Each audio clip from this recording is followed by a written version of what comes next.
Deklarasi. Kami masyarakat Aceh menegaskan. Kepemilikan kedaulatan atas. Satu. Bahwa 4 pulau. Yaitu Pulau Panjang. Pulau Lipan. Pulau Mangkir. Pulau Mangkir Gadang. Dan Pulau Mangkir Ketek. Adalah milik Aceh. Dua. Kami akan melindungi segala bentuk eksploitasi yang merugikan Aceh sampai titik darah penghabisan. Tiga. Kami masyarakat Aceh menolak keputusan Menteri Dalam Negeri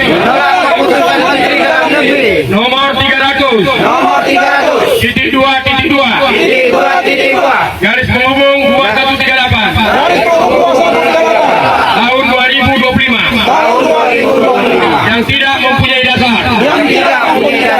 Empat. Kami masyarakat Aceh minta Kemendagri agar mematuhi kesepakatan bersama antara pemerintah daerah tingkat 1 Sumatera Utara dan pemerintah daerah istimewa Aceh tahun 1992 yang ditandatangani Gubernur Sumatera Utara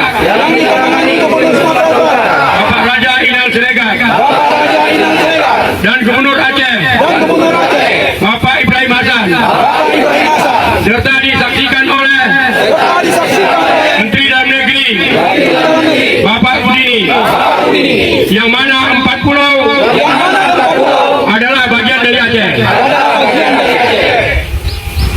Hari ini Selasa tanggal 3 Juni 2025 kami masyarakat Aceh bersama anggota DPR RI, DPD RI, Dapil Aceh, DPRA, Bupati dan Forkopimda Aceh Singgil, Panglima Laut, tokoh masyarakat dan nelayan Aceh Singgil, bahwa 4 pulau tetap milik pemerintah Aceh